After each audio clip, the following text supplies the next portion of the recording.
For some reason, it's just now that people are worried about what Facebook is doing with their data. Facebook's been collecting your data since the inception of Facebook. That's literally what Facebook does. You log in, you put your information into Facebook, including what you had for dinner, what you had for breakfast, where you were, who you're friends with, what your phone number is, your birthday. You're giving them all of your information. So why now? Well, following news that Cambridge Analytica, a data firm that worked with the Trump campaign, was using data they probably shouldn't have, people decided to actually look at what information about them was being stored by Facebook. And obviously, they were a bit shocked to find out that not only is basically all of your contact list from your phone in Facebook, but Facebook was actually tracking your phone calls and your text messages.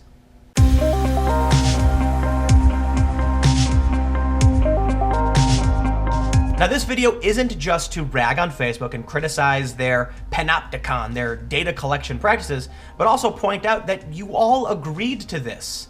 Maybe some of the responsibility falls on us as much as it falls onto Facebook. But before I get started, let me give a quick shout out to everyone who helps make this possible. And that's all of you guys. So please go to patreon.com/Timcast and become a patron today. There are many different tiers to choose from. Most notably is tier 1 at $10 per month. You get access to behind the scenes photos and videos, bonus commentary videos from when I am out in the field, so please consider giving at whatever level you can today to help support my journalism. But also, YouTube has serious problems, and for whatever reason, a lot of people haven't been getting my videos. I post every day at 4 p.m., so make sure you go to youtube.com/Timcast, hit the subscribe button, and also hit that little bell icon so that YouTube knows that not only did you want to subscribe, but that you actually want to watch my videos. Our first story from The Verge. Facebook has been collecting call history and SMS data from Android devices, though iOS devices appear to be unaffected. Several Twitter users have reported finding months or years of call history data in their downloadable Facebook data file. A number of Facebook users have been spooked by the recent Cambridge Analytica privacy scandal, prompting them to download all the data that Facebook stores on their account. The results have been alarming for some. Oh wow, my deleted Facebook zip file contains info on every single cell phone call and text I made for about a year, says Twitter user Matt Johnson. Another, Dylan McKay, says, somehow it has my entire call history with my partner's mom. Others have found a similar pattern where it appears close contacts like family members are the ones tracked in Facebook's call records. Ars Technica reports that Facebook has been requesting access to contacts, SMS data, and call history on Android devices to improve its friend recommendation algorithm and distinguish between business contacts and your true personal friendships. Facebook appears to be gathering this data through its Messenger application, which often prompts Android users to take over as the default SMS client. Facebook has, at least recently, been offering an opt-in prompt that prods users with a big blue button to continuously upload contact data, including call and text history. It's not clear when this prompt started appearing in relation to the historical data gathering, and whether it has simply been opt-in the whole time. Either way, it's clearly alarmed some who have found call history data stored on Facebook servers. I recommend everybody who has a Facebook profile goes to Settings and then clicks download your Facebook data. It's kind of a big file. For me, my file was about 1.5 gigs, 1.5 gigabytes. And I found, well, I didn't really find anything that surprising other than every message I have ever sent.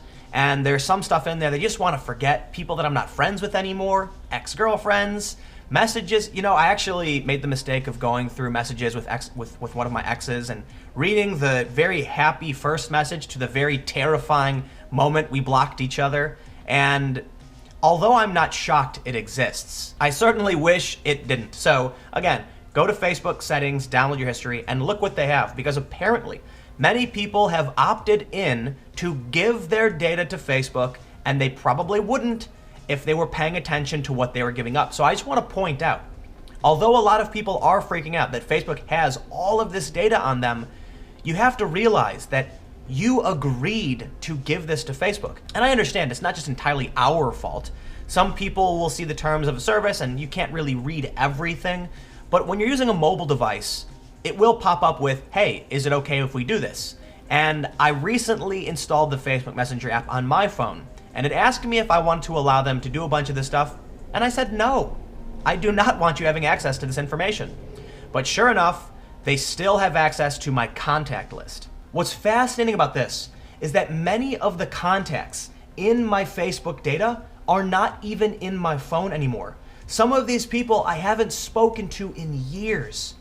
Now, Facebook put out a blog from their newsroom titled Fact Check Your Call and SMS History. And they said, you may have seen some recent reports that Facebook has been logging people's call and SMS history without their permission. This is not the case. Call and text history logging is part of an opt-in feature for people using Messenger or Facebook Lite on Android. This helps you find and stay connected with the people you care about and provides you with a better experience across Facebook. People have to expressly agree to use this feature. If at any time they no longer wish to use this feature, they can turn it off in the settings or here for Facebook Lite users. And all previously shared call and text history shared via the app is deleted. While we receive certain permissions from Android, uploading this information has always been opt-in only. They also say, we never sell this data, and this feature does not collect the content of your text messages or calls. When this feature is enabled, uploading your contacts also allows us to use information like when a call or text was made or received. This feature does not collect the content of your calls or text messages. Your information is securely stored and we do not sell this information to third parties. You are always in control of the information you share with Facebook. Okay, Facebook says that they're not going to share it with third parties, but we do know that in some instances, that data has made its way to firms like Cambridge Analytica. Certainly people are very upset about that. And how that happened is actually a bit different. That was someone made an app, people agreed to share data with that app, and Facebook has made a lot of changes to help protect against something like this in the future. But just because Facebook isn't selling your information to third parties doesn't mean we shouldn't be concerned about this. And I think it's important to point out that whenever you have this corporate message, they're going to kind of shift the language a little bit so that you can feel good, like Facebook's actually doing something, when in reality, they're still getting exactly what they want. And we see the same thing with YouTube. YouTube doesn't really answer the questions from creators. It just tells you a kind of different answer to make it seem like everything's okay when it's not really. If Facebook has all this information, Facebook and Facebook properties can use this. So don't forget, Facebook owns other apps and other products. That means while it is good that third-party companies, random companies that might want to buy this, aren't going to have access to your information, every single Facebook property does, and Facebook as a whole can use it however they see fit because you've agreed to give it to them. But now let's take a look as to why the contact list and this metadata actually can be pretty alarming. Facebook knows more about you, your friends, and your family than just the information you give to them, okay? If you say, Facebook, yes, you can have my contact information because who cares? I don't care if you have all of my friends, my contacts on your list. I add these people anyway, so certainly Facebook already knows who they are. But let's say one of your friends doesn't want their phone number on Facebook. You are friends with someone named John or Jane Smith. You have John or Jane Smith's phone number in your phone. Facebook then sees this is your friend and correlates that phone number to that profile. Now, I'm not saying they actually do this, but they can do this. Essentially, you are giving up private information that doesn't belong to you. You have someone else's phone number that is their private information. In my opinion, it is a violation of third-party privacy for Facebook to take contact information from your phone, whether or not you gave it permission to do so. If I give you my phone number, I don't want you giving my phone number out to other people. And if Facebook or some other app says, would you like to give us this information? You shouldn't be allowed to do that. And Facebook shouldn't be storing my phone number because you said they could. Now Facebook can correlate your friendship to me on Facebook and then align that phone number with me. And now Facebook has my phone number. Think about how far that goes. It goes beyond just phone numbers. Let's say you meet someone and you're not really friends with them or anything, but you exchange numbers for a business reason. And this person is an audio engineer. So you say audio engineer from this place and a phone number. Someone else who is friends with this person, we'll call John or Jane Smith, says John or Jane Smith's phone number is this number. Facebook can then correlate that number to the name given in that phone and say John or Jane Smith might be an audio engineer. More information is being given in than just what people realize. When Facebook has all of this metadata, they can connect the dots and come to learn a lot more about all of us than what we agreed to give them. If I make a phone call to you, If I send a text message to you, I don't want Facebook to know that, and simply because you said they could have it doesn't mean I said they could either. Facebook has no right to know when I send a message to you, and you shouldn't even have the ability to give my private information to Facebook. This is an important bit of context that is being left out of the discussion. When it comes to data firms getting access to our information and using that for political purposes, when it comes to Facebook using this information for their platform or from any other app or any other company that might be selling it to a third party, the point is you are asking for permission to take a third party's private information, and that shouldn't be possible, but it is.